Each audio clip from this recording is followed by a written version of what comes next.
My unemployed brother demanded I buy him a car to win back his ex-girlfriend, got my whole family to pressure me, and wrecked my car when I refused. So I got him arrested and cut them all off. And now they are begging me to drop charges. Sup, Reddit. So this whole mess started about 6 months ago, and I'm still trying to wrap my head around how insane my family actually is. I figured I'd share this story with you guys because honestly, I need some outside perspective on whether I'm the asshole here or if my family has completely lost their damn minds. Let me paint you a picture of the players in this shit show. I, 29 male, work as a loan officer at a decent-sized bank here in Ohio. Nothing fancy, but it pays well enough. Then there's my older brother Walker, 31 male. This dude has been finding himself for the past 3 years since he got laid off from his warehouse job.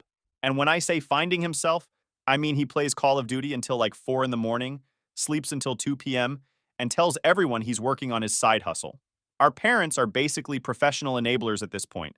Mom hasn't worked in probably 10 years, just sits at home watching those daytime talk shows and managing everyone else's business like it's her full-time job.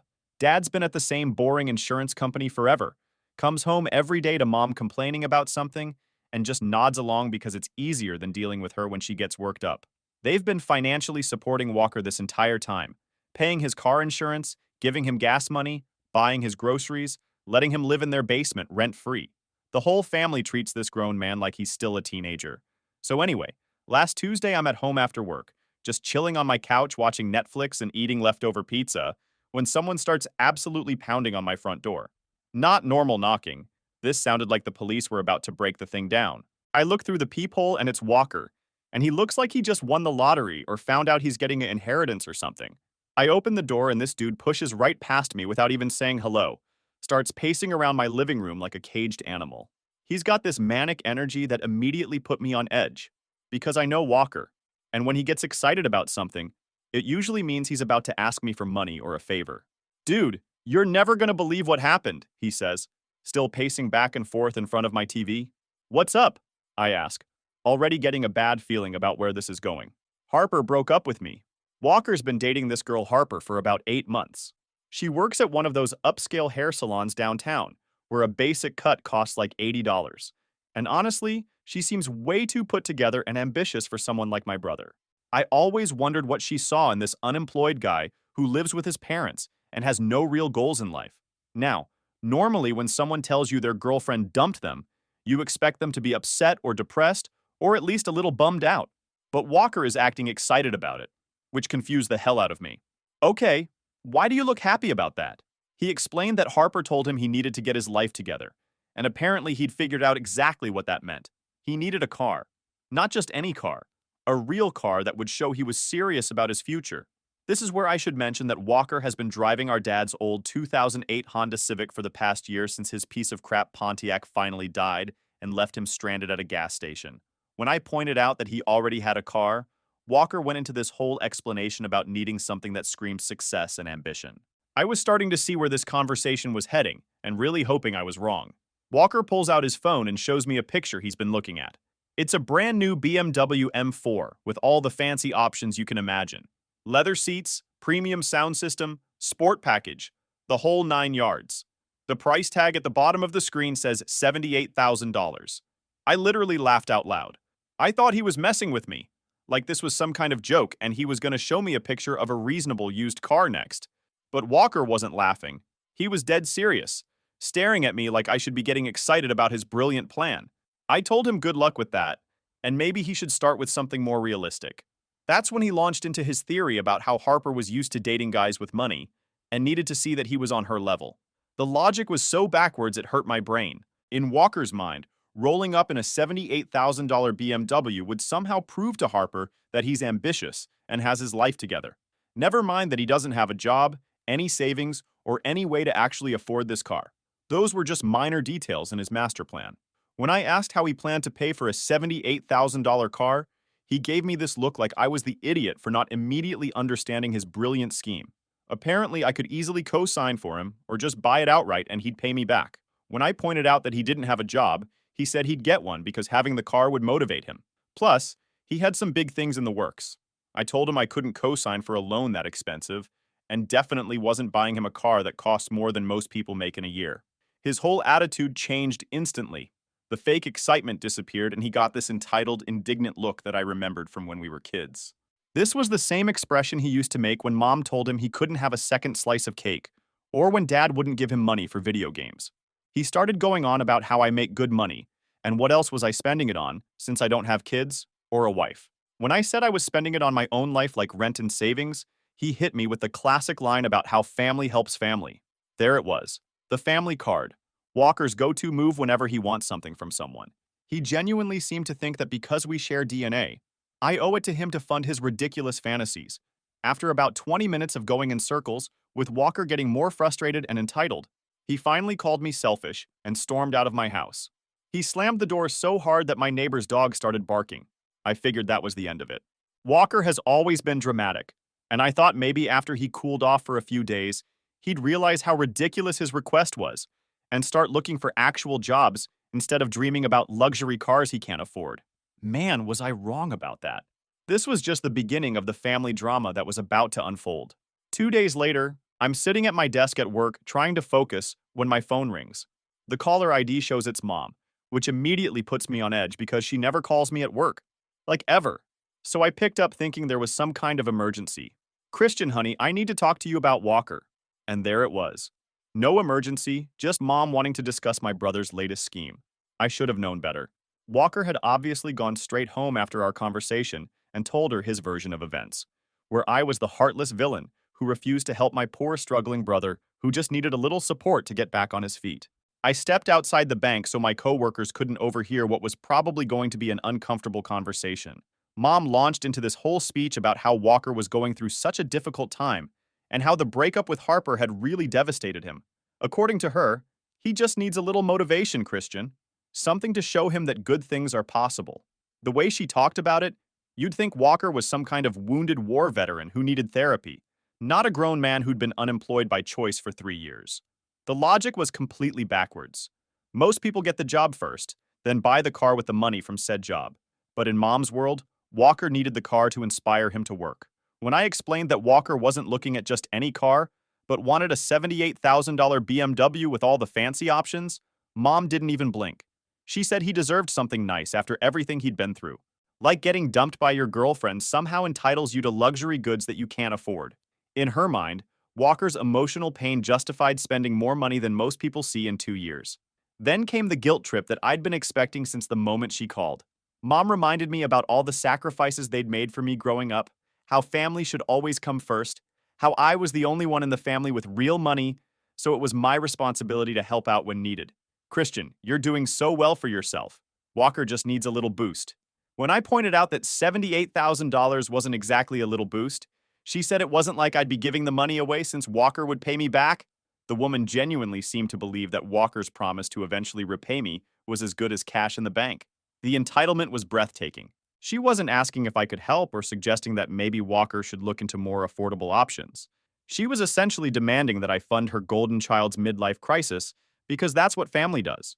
The assumption that I would and should pay for Walker's luxury car was treated like a given, not a request.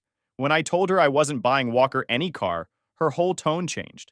Suddenly I was being selfish, ungrateful, and clearly didn't understand what family meant. The woman who gave birth to me was lecturing me about family values because I wouldn't enable my brother's delusions. I'm really disappointed in you, Christian. I thought I raised you better than this. Then she hung up on me. My own mother hung up on me because I wouldn't agree to spend my life savings on her unemployed son's fantasy car.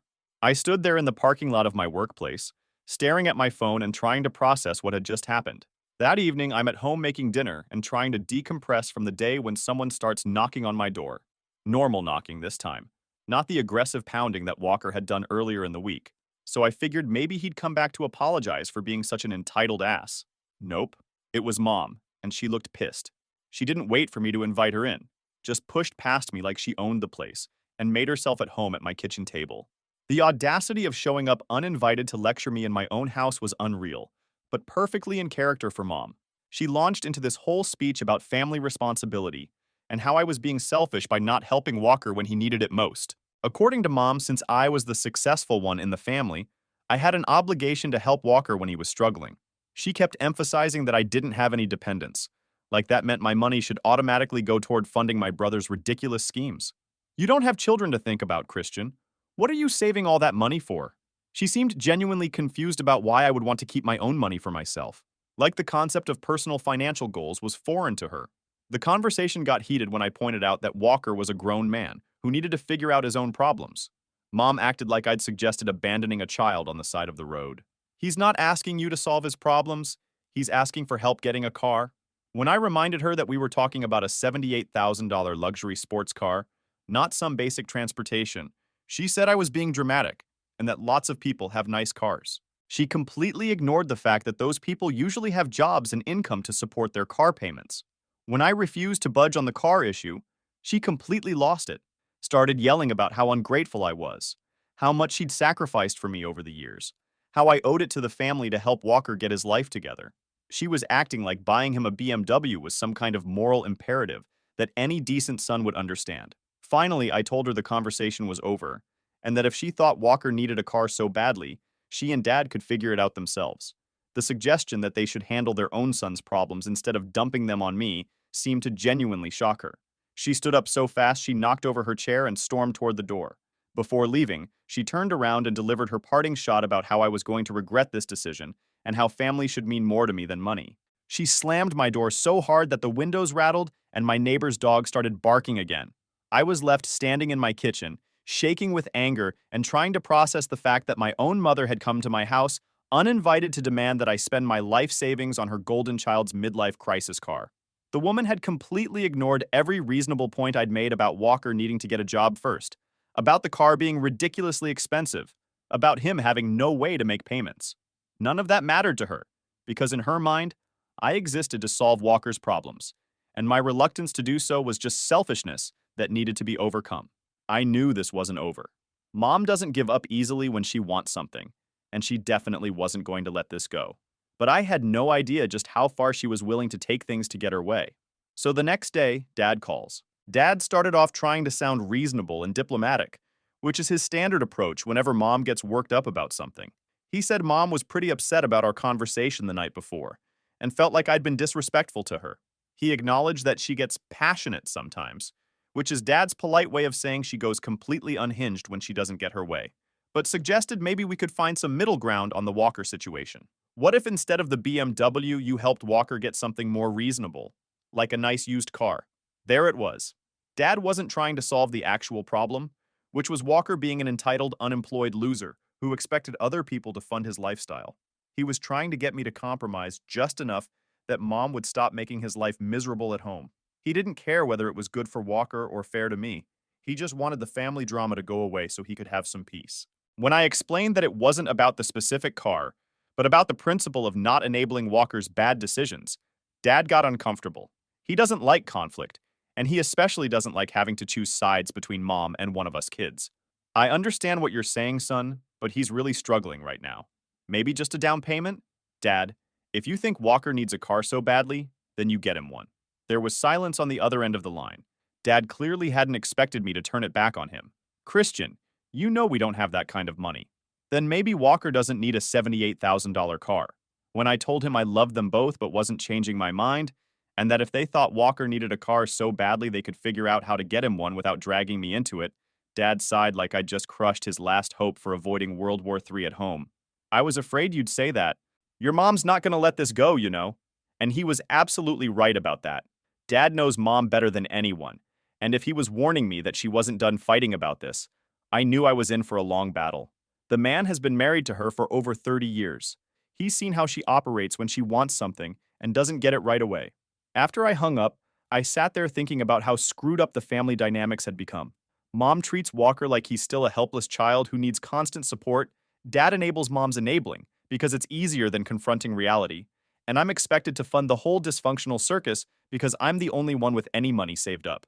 The fact that nobody in my family seemed to think Walker should get a job before buying a luxury car was mind-blowing. They were all operating under the assumption that I would eventually cave and pay for it, so the practical details of how Walker would afford the ongoing expenses weren't worth discussing.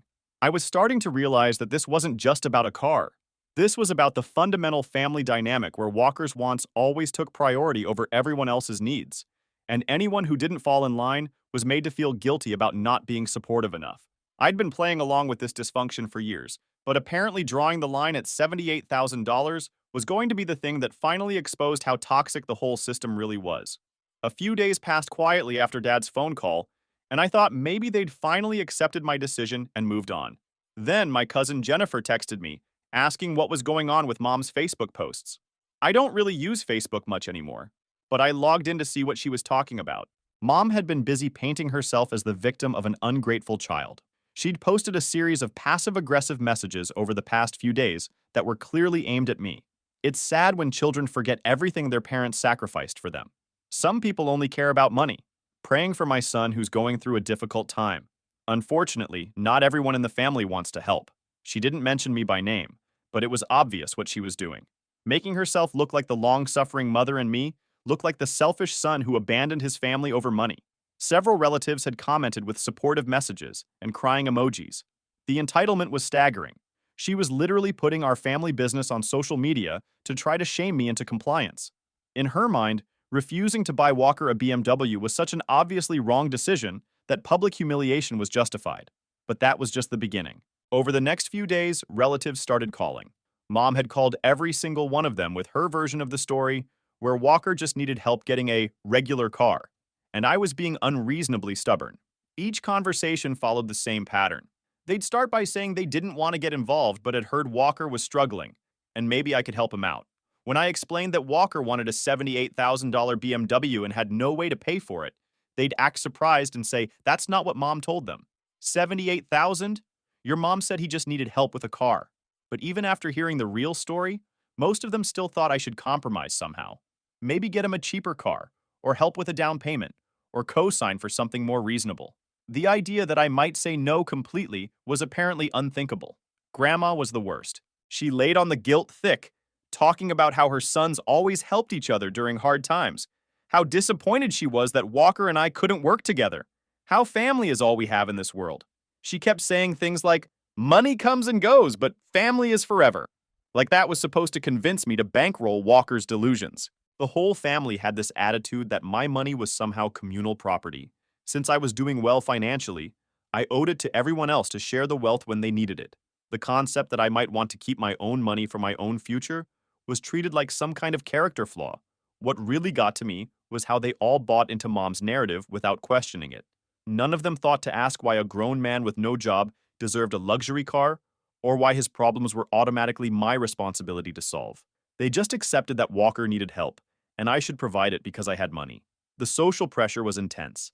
Every family gathering, every holiday, every casual conversation was going to be tainted by this if I didn't give in. Mom had successfully turned most of the extended family against me by playing the victim and leaving out crucial details about what Walker actually wanted. Mom's Facebook campaign continued too. More posts about difficult times, tough decisions, and praying for family members who'd lost their way. She was really milking the martyr act for all it was worth. Every post got supportive comments from relatives who didn't know the full story. The manipulation was masterful, really. She'd created this narrative where she was the grieving mother trying to help her struggling son, and I was the heartless brother who had money but refused to share it. The fact that Walker wanted a car that cost more than most people's annual salary was conveniently left out of her sob story. I finally blocked her on social media because I couldn't deal with the passive-aggressive nonsense anymore. But the damage was done. Half the family thought I was a heartless miser who'd abandoned his brother over money. The worst part was that none of these relatives were offering to help Walker themselves. They were all very concerned about his situation and very critical of my refusal to solve it, but none of them were volunteering to co-sign loans or contribute money. It was easy to be generous with other people's cash.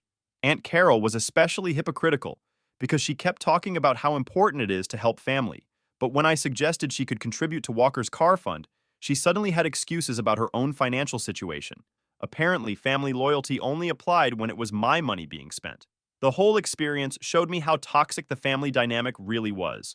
Everyone expected me to sacrifice my financial security for Walker's benefit, but none of them were willing to make any sacrifices themselves. It was easier to pressure the one responsible family member than to acknowledge that Walker's problems were his own fault. By the end of the week, I'd gotten calls from pretty much every relative we have.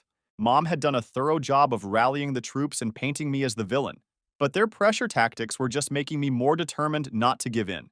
If anything, Seeing how entitled and manipulative the whole family was just confirmed that I was making the right choice. I knew Mom wasn't done fighting.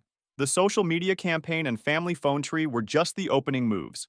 She was going to keep escalating until she either got her way or burned every bridge in the process. Last Saturday morning, I'm drinking coffee and watching TV when I hear car doors slamming outside. I look out the window and see Mom and Walker pulling boxes out of Dad's trunk. My stomach dropped because I knew this couldn't be good. They came to my door carrying these boxes, and when I opened it, Mom pushed past me with this fake sweet voice that immediately put me on high alert. She said they'd brought me some things and started setting boxes down in my living room.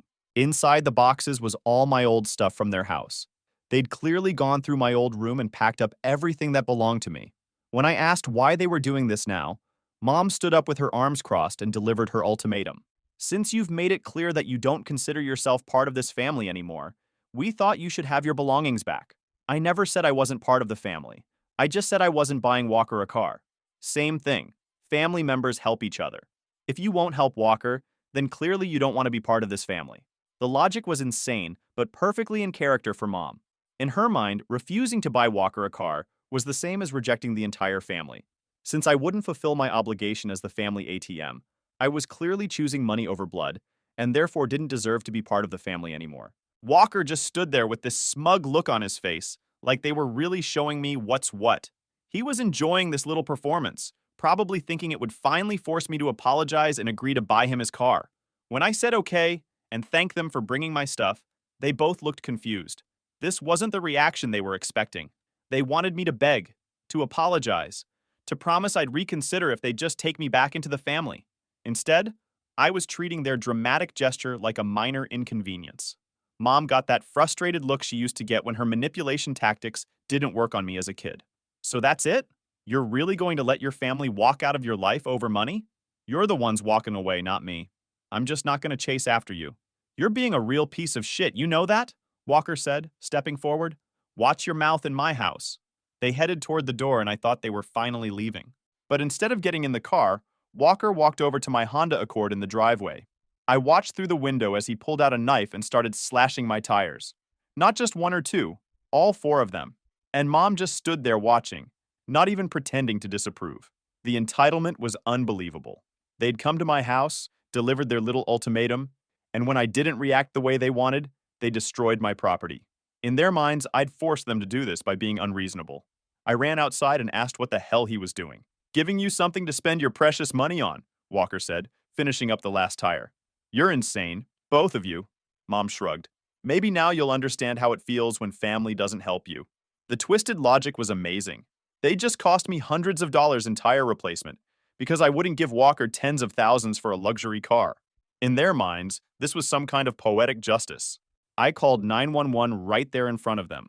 You're calling the cops on your own family? Mom asked, like I was the one being unreasonable. I'm calling the cops on someone who just destroyed my property. Oh, and thanks for doing this in front of my security cameras, by the way. The best part was watching Mom's face go white when I mentioned the cameras. She'd completely forgotten about the Ring doorbell I'd installed last year. They'd just committed vandalism on camera, complete with their license plate visible in the driveway. Walker was already heading back to Dad's car, but it was too late. I had the whole thing on video, including their threats and Walker's admission that he was trying to make me spend money. They sped off, but the damage was done, both to my tires and to any remaining relationship we might have had. The cops showed up about 10 minutes later, and I filed a report for vandalism. The officer said since it was clearly intentional destruction of property caught on camera, they'd definitely be pressing charges. Do you want to add a restraining order request to this? He asked. Yeah, I think I do. I spent the rest of that day dealing with insurance companies and tire shops. 4 new tires cost me $800, which really pissed me off. But I was also relieved in a weird way. They'd finally shown their true colors, and now I had proof of how crazy they'd gotten. The whole family had been pressuring me for weeks to give Walker money, and when I refused, they resorted to destroying my property. It was like dealing with toddlers having a tantrum, except these toddlers were adults who should know better. The irony wasn't lost on me that they'd just forced me to spend $800 because I wouldn't give Walker $78,000. In their twisted logic, this was somehow teaching me a lesson about family loyalty.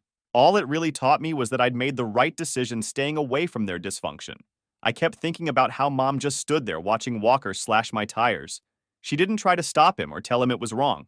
She was completely okay with her son destroying my property because I wouldn't enable his delusions. That told me everything I needed to know about what kind of people they really were. The security footage was crystal clear.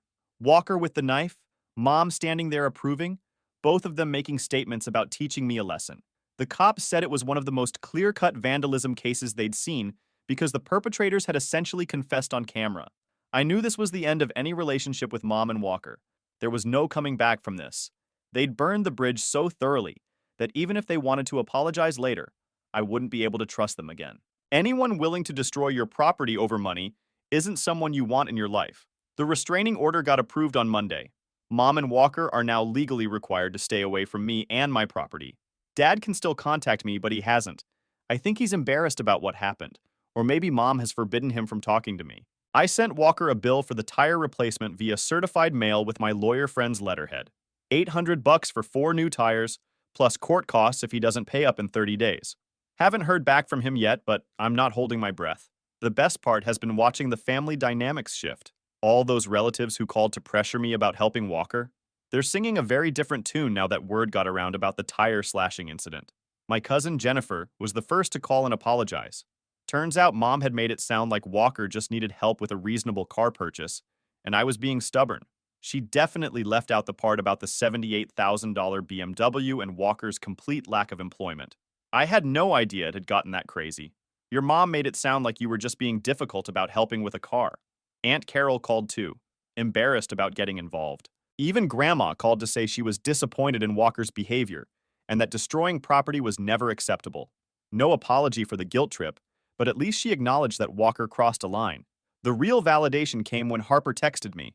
Some mutual friend had told her about the whole tire slashing mess, and she wanted to apologize for Walker's behavior. She also confirmed what I'd suspected. The car thing wasn't even the real reason she broke up with him. Turns out she was tired of Walker being lazy and entitled, and his solution to their breakup just proved her point. She said the fact that he thought buying a BMW would magically make him attractive and successful showed how delusional he really was. She also mentioned that Walker had been telling people they broke up because he didn't have a nice enough car for her, like she was some gold digger who dumped him over his transportation situation. The guy literally cannot accept responsibility for anything. I found out through the family grapevine that Dad tried to co-sign for a car loan for Walker, but got rejected because of their debt-to-income ratio. Turns out they're not in as good financial shape as they pretended to be. Mom's been pressuring Dad to help Walker, but they literally can't afford it, which makes their demands that I pay for everything even more ridiculous. They wanted me to take on debt they couldn't qualify for themselves. The whole family was expecting me to solve a problem that the actual parents couldn't handle with their own finances. Walker's still unemployed and still driving Dad's beat-up Honda. Mom's Facebook posts have stopped, probably because people started asking uncomfortable questions about what really happened. Hard to play the victim when everyone knows your son slashed his brother's tires.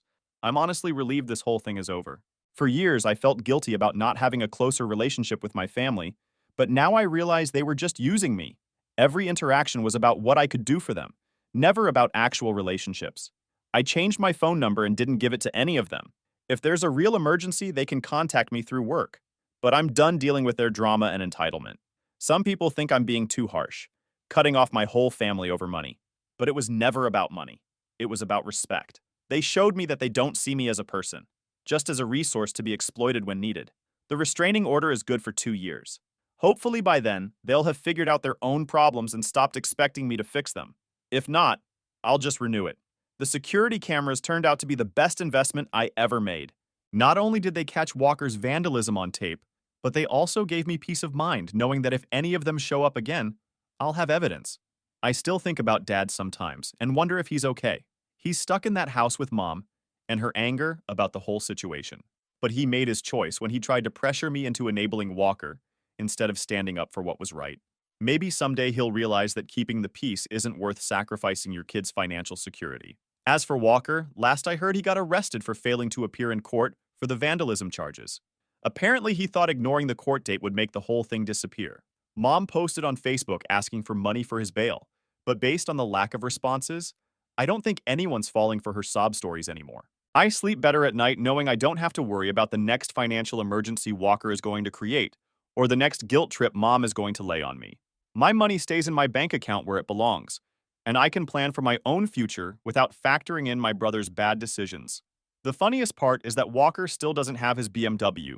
After all that drama, all those burned bridges, all that family destruction, he's still driving Dad's old Honda and still unemployed. He destroyed his relationship with me and got a criminal record, and for what? He's in exactly the same position he was 6 months ago, except now he has legal problems too. Sometimes the trash really does take itself out.